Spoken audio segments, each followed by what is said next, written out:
Hello, എന്തൊക്കെയുണ്ട് വിശേഷം? കുറേ ദിവസമായില്ലേ നമ്മൾ കണ്ടിട്ട്. അപ്പോൾ ചില കാരണങ്ങൾ കൊണ്ട് എനിക്ക് വീഡിയോ ഒന്നും അപ്ലോഡ് ചെയ്യാൻ പറ്റിയില്ല. എടുത്തു വെച്ച വീഡിയോ ഒക്കെ ഉണ്ടായിരുന്നു. അപ്പോൾ ഇത് റമദാനിന് വേണ്ടി ഡീപ്പ് ക്ലീനിങ് ചെയ്തിട്ടുള്ള വീഡിയോ ആണ്. 2-3 ദിവസമായിട്ട് ഞാൻ ഷൂട്ട് ചെയ്ത വീഡിയോ ആണിത്. അപ്പോൾ രാവിലെ ബ്രേക്ക്ഫാസ്റ്റ് ഉണ്ടാക്കില്ല. അപ്പോൾ മുട്ടക്കറിയാണ് ഉണ്ടാക്കുന്നത്. അപ്പോൾ മുട്ട ഒന്ന് ജസ്റ്റ് മുളക് പൊടിയിൽ വഴറ്റി എടുത്തിട്ടുണ്ട്.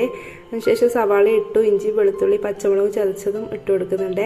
ഒന്ന് വഴണ്ട് വന്നിട്ടാകുമ്പോൾ അതിലേക്ക് മുളക് പൊടി, കുറച്ച് മഞ്ഞൾപ്പൊടി, കുരുമുളക്, ഗരം മസാലയൊക്കെ ചേർത്തിട്ട് വഴറ്റിയെടുക്കുക. പിന്നെ ഒരു തക്കാളി അരച്ചത് ചേർത്ത് കൊടുക്കുന്നുണ്ട്. നന്നായിട്ട് മിക്സ് ചെയ്തെടുത്തിട്ട് കുറച്ച് വെള്ളം കൂടി ചേർത്തിട്ട് ഒന്ന് തിളപ്പിച്ചെടുക്കുക. അതിനുശേഷം നമുക്ക് അതിലേക്ക് മുട്ട ചേർത്ത് കൊടുക്കുക. അപ്പോൾ അതാ മക്കളൊക്കെ ബ്രേക്ക്ഫാസ്റ്റ് കഴിച്ചിട്ട് അവരൊക്കെ പോയിട്ടുണ്ട്. ഞാൻ ഇവിടെ ഗ്യാസൊക്കെ ക്ലീൻ ചെയ്ത് അവിടെ ചോറിനുള്ള വെള്ളം വെച്ചിട്ടുണ്ട്. പിന്നെ ക്ലീനിങ് ഡീപ്പായിട്ട് ചെയ്യുന്നതുകൊണ്ട് തന്നെ വേഗം കുക്കിങ്ങിൻ്റെ കാര്യങ്ങളൊക്കെ ചെയ്ത് വെച്ചിട്ട് വേണം എനിക്ക്. അപ്പോൾ കുറേ പാത്രങ്ങൾ കഴുകാനായിട്ടുണ്ട്. അതൊക്കെ ഞാൻ വേഗം കഴുകിയെടുക്കട്ടെ. അപ്പോഴേക്കും അതാ ചോറിനുള്ള വെള്ളം തിളച്ചിട്ടുണ്ടായിരുന്നു. ഞാൻ അരിയിട്ട് കൊടുക്കുന്നുണ്ട്.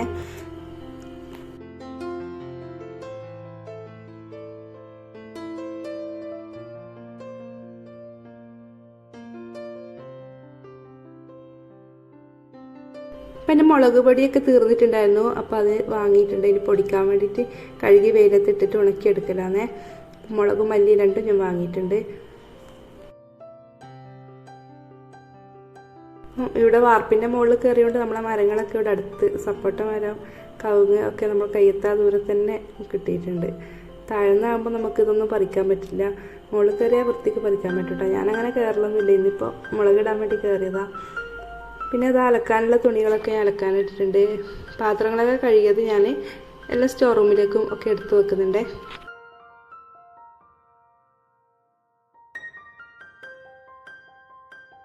ഉച്ചയ്ക്ക് ചോറിന് വേണ്ടിയിട്ട് മീൻകറി, മീൻ പൊരിച്ചതും പിന്നെ കാബേജ് ഉപ്പേരി, കയ്പ്പൊക്കെ വെച്ചിട്ടൊരു ചെറിയ പച്ചടി പോലെ അങ്ങനെ റെഡിയാക്കണം. അപ്പോൾ അതിനിടയിൽ വർഷക്ക് മാംഗോ ബാർ കൊണ്ടുവന്നിട്ടുണ്ടായിരുന്നേ. ഇപ്പം നല്ല ചൂടല്ലേ, അപ്പം ഇങ്ങനത്തെ ഇടയ്ക്ക് കഴിച്ചാലൊരു ആശ്വാസം. അപ്പോൾ ഞാനത് കഴിക്കട്ടെ. ഇപ്പോൾ കാബേജ് ഞാൻ കട്ട് ചെയ്ത് എടുത്തിട്ടുണ്ട്. പിന്നെ കയ്പ്പൊക്കെ ഉണ്ടായിരുന്നു, അത് ഒരു 2 കയ്പ്പൊക്കെ ഉണ്ടായിരുന്നുണ്ട്, അത് ചെറുതായിട്ട് കട്ട് ചെയ്തെടുക്കുന്നുണ്ട്. അപ്പോൾ കയ്പ്പൊക്കെ വെച്ചിട്ട് പച്ചടി പോലെ അങ്ങനെ ചെയ്യാൻ നല്ല രസമാണ്. കയ്പ്പൊക്കെ കൂട്ടാൻ മടിയുള്ളതൊക്കെ അങ്ങനെ ചെയ്ത് കഴിഞ്ഞാൽ കഴിക്കാൻ കയ്പ്പൊന്നും അത്ര അറിയില്ല. അപ്പം മീനൊക്കെ ഞാൻ കട്ട് ചെയ്തെടുത്തിട്ടുണ്ട്. അപ്പോൾ ഫ്രൈ ചെയ്യാനുള്ളത് ഇങ്ങനെ വരഞ്ഞെടുക്കുന്നുണ്ട്. അതിലേക്ക് മുളകും ഉപ്പും മസാല ഒക്കെ തേച്ചിട്ട് അങ്ങനെ അത് അവിടെ മാറ്റി വെക്കാം. അപ്പോൾ കാബേജ് കട്ട് ചെയ്തതും കഴുകിയെടുത്തിട്ട് വറവിടുന്നുണ്ട്.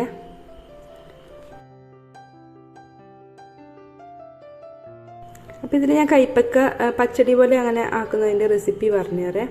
ഉപ്പും മുളകും ഒന്ന് തേച്ച് വെച്ച കയ്പ്പക്കയാണ്. അത് വെളിച്ചെണ്ണയിലിട്ടിട്ട് ഒന്ന് ഫ്രൈ ചെയ്തെടുക്കുക. നല്ലോണം ഒന്ന് മൊരിച്ചെടുക്കണം. എന്നിട്ട് നമ്മളത് ഒരു ബൗളിലേക്ക് മാറ്റുക.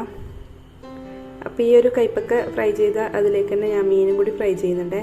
അതാകുമ്പോൾ നമുക്ക് കിച്ചണിൽ കുറച്ച് പാത്രങ്ങൾ കുറഞ്ഞ് കിട്ടും അങ്ങനെ നോക്കി ചെയ്യുകയാണെങ്കിൽ.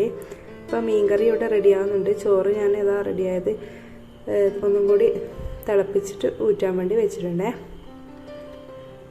അപ്പോൾ കയ്പ്പക്കയിലേക്ക് നമുക്ക് തേങ്ങ ചേർത്ത് കൊടുക്കണം. അപ്പോൾ തേങ്ങ ചെറുകിയതും പിന്നെ അതിലേക്ക് കുറച്ച് കാന്താരി വേണം. ഞാൻ കാന്താരി പറിക്കാൻ വേണ്ടി പുറത്തേക്ക് ഇറങ്ങിയതാണ്. അപ്പോൾ തേങ്ങ ഞാൻ മിക്സിയിൽ ക്രഷ് ചെയ്തെടുത്തിട്ടുണ്ട്. അത് കുറച്ച് ഞാൻ കാബേജിലേക്ക് ഇട്ട് കൊടുത്തിട്ടുണ്ട്. ബാക്കി ഞാനിതാ കയ്പ്പക്കയിലേക്ക് വേണ്ടുന്നത് കാന്താരിയും പിന്നെ കുറച്ച് കടുകും പിന്നെ തൈരും ഒക്കെ ഇട്ടിട്ട് ഒന്ന് ചതച്ചെടുക്കുന്നുണ്ട്.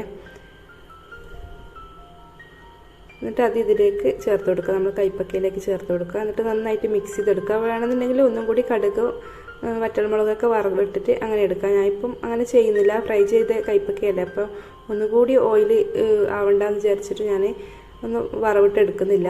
അപ്പോൾ നമ്മൾ മീൻ പൊരിച്ചതും റെഡി ആയിട്ടുണ്ട്. അത് ഞാൻ ഈ ഒരു ബൗളിലേക്ക് എടുത്ത് വെക്കലാണ്. അപ്പോൾ നമ്മളെ കുക്കിങ്ങിൻ്റെ കാര്യങ്ങളൊക്കെ ഏകദേശം കഴിഞ്ഞിട്ടുണ്ട്. അപ്പോൾ എല്ലാം എടുത്ത് കിച്ചണൊന്ന് വേഗം ക്ലീൻ ചെയ്തിടണം.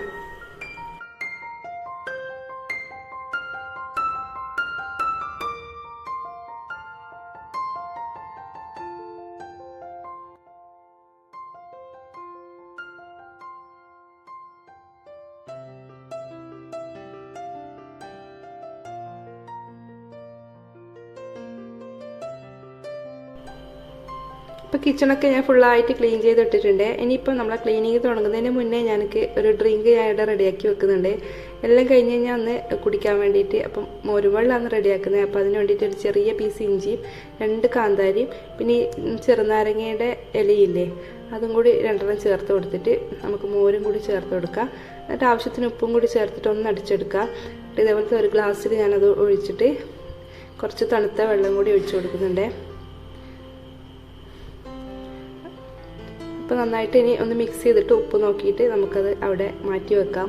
അപ്പം ജോലിയൊക്കെ കഴിയുമ്പോൾ നമുക്ക് വല്ലാത്തൊരു ക്ഷീണമായിരിക്കും. ആ സമയത്ത് ഉണ്ടാക്കി കുടിക്കാൻ മടിയായിരിക്കും. അപ്പോൾ ഇത് നേരത്തെ ഇങ്ങനെ എന്തെങ്കിലും ഉണ്ടാക്കി വെച്ചാൽ നല്ലതല്ലേ. അപ്പോൾ ഞാനിതിപ്പോൾ എൻ്റെ കയ്യിൽ മോരായിരുന്നു ഉണ്ടായിരുന്നത്. നിങ്ങളുടെ കയ്യിൽ ഫ്രൂട്ട്സിൻ്റെ ജ്യൂസോ എന്താണെന്ന് വെച്ചാൽ നമുക്ക് ഇഷ്ടമുള്ളത് ചെയ്തെടുക്കാം. അപ്പം ഞാൻ ബെഡ്ഷീറ്റൊക്കെ ആദ്യം മാറ്റിയെടുക്കലോ. പിന്നെ ജനലൊക്കെ പൊടിയൊക്കെ തട്ടുന്നുണ്ട്.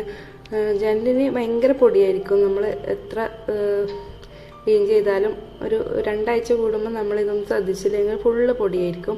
അപ്പോൾ എല്ലാം ജനലും തുറന്ന് ഞാൻ നന്നായിട്ടൊന്ന് പൊടി തട്ടിയെടുക്കുന്നുണ്ട്. പിന്നെ ഫുള്ളായിട്ട് വണ്ണാമ്പലേക്ക് അടിച്ച് ക്ലിയർ ആക്കുന്നുണ്ട്.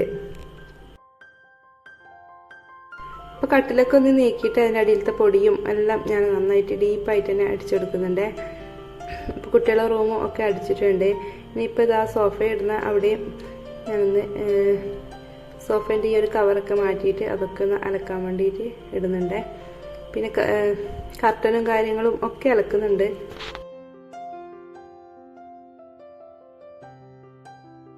അപ്പോൾ വണ്ണാമ്പലൊക്കെ കളഞ്ഞു. പിന്നെ പൊടിയൊക്കെ തട്ടിയ ശേഷം ഞാനൊന്ന് നന്നായിട്ട് അടിച്ചു വാരി ഇടുന്നുണ്ട്. അപ്പോൾ ഫുള്ളായിട്ട് പൊടി തട്ടലും അടിച്ചു വാരലും ഒക്കെ കഴിയുമ്പോഴേക്കും ഞാൻ ഒരു വഴിക്കായിട്ടാണ്. അപ്പോൾ അതാ ഈ വെള്ളം ഇവിടെ റെഡിയാക്കി വെച്ചുകൊണ്ട് അതങ്ങനെ എടുത്ത് കുടിച്ചാൽ മതി. അപ്പോൾ ഇത് നല്ലൊരു കാര്യമാണ്. നമ്മൾ എന്തെങ്കിലും ഒരു പണിക്ക് ഇറങ്ങുന്നതിന് മുന്നേ ഇങ്ങനെ എന്തെങ്കിലും കരുതി വെക്കലാണെങ്കിൽ നമ്മൾ മടി കൂടാതെ എടുത്ത് കുടിക്കും. അല്ലാതെ പണിയൊക്കെ കഴിഞ്ഞിട്ട് ചെയ്യാൻ നോക്കലാണെങ്കിൽ എന്തായാലും നമ്മളത് ചെയ്യൂല. അപ്പോൾ നല്ല തണുത്ത വെള്ളം ഒഴിച്ചിട്ടാണ് ഞാനിത് വെച്ചിട്ടുണ്ടായിരുന്നത്. അപ്പോൾ ഐസ് ക്യൂബ് ഉണ്ടെങ്കിൽ അങ്ങനെ ഐസ് ക്യൂബ് ഇട്ട് കൊടുക്കുക. എന്തെങ്കിലും ഫ്രൂട്ട്സ് ജ്യൂസ് ആണെങ്കിൽ മിക്സിയിൽ എല്ലാം ഇട്ട് വെക്കുകയാണെങ്കിൽ നമുക്ക് ആ ഒരു ടൈമിൽ അടിച്ച് കുടിച്ചാൽ അതായാലും നടക്കും. അപ്പോൾ അന്ന് പിന്നെ ഞാൻ ക്ലീനിങ് ഒന്നും ചെയ്തില്ല. പിറ്റേ ദിവസം കേട്ടോ ഇത്. ഇപ്പോൾ പിറ്റേ ദിവസം ഞാനിവിടെ സ്റ്റോർ റൂമിലുള്ള പാത്രങ്ങളും കാര്യങ്ങളൊക്കെയാണ് ഈ ഒരു ഗ്ലൗസ് ഇട്ടിട്ടാട്ടോ ഞാൻ പൊടിയും കാര്യങ്ങളൊക്കെ തുടക്കുന്നത്. നമ്മൾ ഈ ബക്കറ്റും കാര്യങ്ങളൊക്കെ ഇട്ട് വെക്കുന്ന ആ ഒരു ബക്കറ്റിലൊക്കെ മോൾ ഭാഗത്തൊക്കെ ഇങ്ങനെ പൊടിയോ ഒക്കെ പിടിച്ചിട്ടുണ്ടാവും. ഇടയ്ക്കിടയ്ക്ക് ക്ലീൻ ചെയ്യുന്നതാണ്. എന്നാലും ഞാനൊന്ന് നന്നായിട്ട് തുടച്ച് വൃത്തിയാക്കി എടുക്കുന്നുണ്ട്. ഈ ഒരു ഗ്ലൗസ് ഇങ്ങനെയുള്ള കാര്യങ്ങളൊക്കെ ഭയങ്കര യൂസ്ഫുള്ളാണ്. വേണമെന്നുള്ളവർ ഗ്രോ സ്റ്റോറിൻ്റെ ലിങ്ക് പോയിട്ട് വാങ്ങിക്കോട്ടെ. നല്ല മൈക്രോ ഫൈബറിൻ്റെ നല്ല ഗ്ലൗസാണ്. സ്റ്റോർ റൂമിലെ പൊടി തട്ടലും തുടക്കലും ഒക്കെ കഴിഞ്ഞിട്ടുണ്ട്. പിന്നെ ഞാനിതാ എൻ്റെ ഗ്യാസിൻ്റെ മോൾ ഭാഗത്ത് ഈ ഒരു ഗ്ലാസ് ഉണ്ട്, ഗ്ലാസിൻ്റെ സ്റ്റാൻഡ്. അതിൽ ചെറിയ ചെറിയ മസാലപ്പൊടികളൊക്കെ വെക്കുന്നതാണ്. അതൊക്കെ ഞാൻ എടുത്ത് മാറ്റി സോപ്പ് ഇട്ടിട്ട് നന്നായിട്ട് തുടച്ച് വൃത്തിയാക്കി എടുത്തിട്ടുണ്ട്. പിന്നെ എല്ലാ ബോട്ടിൽസും നന്നായിട്ട് തുടച്ച് വൃത്തിയാക്കി അവിടത്തേക്ക് തന്നെ എടുത്ത് വെക്കുന്നുണ്ട്. പിന്നെ ക്ലീൻ ചെയ്യാനുള്ളത് ഈ ഞാൻ പാത്രം വെക്കുന്ന ഗ്യാസിൻ്റെ അടിഭാഗത്താണ്. അപ്പം അതിലുള്ള പാത്രങ്ങളൊക്കെ ഞാൻ എടുത്ത് വെച്ച ശേഷം ഒന്ന് മൊത്തത്തിൽ അടിച്ചു വാരി തുടച്ച് എടുക്കുന്നുണ്ട്. അപ്പോൾ വേണ്ടാത്ത പാത്രങ്ങളൊക്കെ ഉണ്ടായിരുന്നു കുറച്ച് അങ്ങ് ഉള്ളിലോട്ടുള്ളത്. അതൊക്കെ ഞാൻ വേണ്ടാത്തത് കളഞ്ഞിട്ടുണ്ട്. പിന്നെ ഇത് അലക്കാനുള്ള പുതപ്പും സോഫേൻ്റെ ആ ഒരു കവറും കാര്യങ്ങളൊക്കെ ഞാൻ അലക്കാൻ വേണ്ടി ഇടുന്നുണ്ട്. പിന്നെ മൊത്തത്തിൽ ടേബിളും തട്ടും എല്ലാം നന്നായിട്ട് തുടച്ച് വൃത്തിയാക്കുന്നുണ്ട്. പിന്നെ കിച്ചണിലുള്ള വാൾട്ടയിലും ഒക്കെ ഞാൻ വെള്ളം മുക്കി നന്നായിട്ട് തുടക്കുന്നുണ്ട്. ഇപ്പോൾ നോമ്പിൻ്റെ മുന്നോടിയായിട്ട് ചെയ്യുന്ന ക്ലീനിങ് ഒക്കെ എല്ലാവരും നേരത്തെ തന്നെ വീഡിയോ അപ്ലോഡ് ചെയ്ത് കഴിഞ്ഞു. എനിക്ക് വീഡിയോ ചെയ്യാൻ പറ്റാത്തതുകൊണ്ടാണ് കേട്ടോ ഞാൻ ചെയ്യാതിരുന്നത്. പിന്നെ നോമ്പ് വരുന്നതിന് മുന്നേ എന്തായാലും നിങ്ങൾക്ക് മുന്നിലെത്തിക്കാമെന്ന് വിചാരിച്ചു. അപ്പോൾ വാഷ് ബേസും കാര്യങ്ങളൊക്കെ ഞാനത് ആ ഹാൻഡ് വാഷ് ഇട്ടിട്ട് നന്നായിട്ട് കഴുകിയിട്ടുണ്ട്. നല്ല സ്മെല്ലുള്ള ഹാൻഡ് വാഷ് ഷാമ്പൂ ഒക്കെ ഇട്ടിട്ട് കഴുകുകയാണെങ്കിൽ നല്ലൊരു സ്മെല്ലായിരിക്കും. പിന്നെ ഞാൻ അതിൻ്റെ ചുറ്റുമായിട്ടുള്ള വെള്ളമൊക്കെ തുടച്ചെടുക്കുന്നുണ്ട്.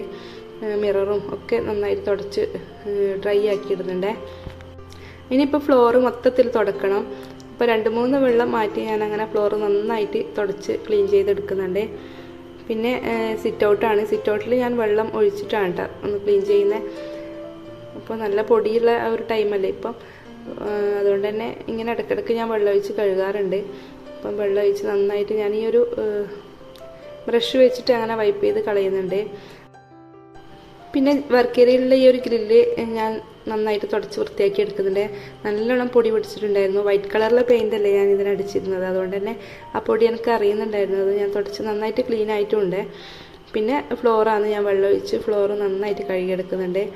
അപ്പം ഈ സിറ്റൗട്ടും വർക്ക് ഏരിയയൊക്കെ നമുക്ക് വെള്ളം ഒഴിച്ചിട്ട് ബ്രഷ് ഉപയോഗിച്ചിട്ടൊക്കെ തേച്ചരച്ച് കഴുകാം. നമുക്ക് ഈസിയാണ്, വെള്ളം പുറത്തേക്ക് വൈപ്പ് ചെയ്ത് കളഞ്ഞാൽ മതി. പിന്നെ അതെൻ്റെ ജോലിയെല്ലാം കഴിഞ്ഞ ശേഷം ഞാൻ റൈസ് കഴിക്കലാണ്. അപ്പോൾ ഇത്രയൊക്കെയാണ് റമദാനിന് വേണ്ടിയിട്ട് ഡീപ്പ് ക്ലീനിങ്. നിങ്ങൾക്ക് വീഡിയോ ഇഷ്ടപ്പെട്ടിട്ടുണ്ടാവും എന്ന് വിചാരിക്കുന്നു. ഇഷ്ടപ്പെടുകയാണെങ്കിൽ ലൈക്ക് ചെയ്യുക. സബ്സ്ക്രൈബ് ചെയ്യാതെ എൻ്റെ ചാനൽ കണ്ടവരുണ്ടെങ്കിൽ സബ്സ്ക്രൈബ് ചെയ്യുക. അടുത്ത നല്ല നല്ല അടിപൊളി വീഡിയോസുമായിട്ട് ഞാൻ വരാം. താങ്ക്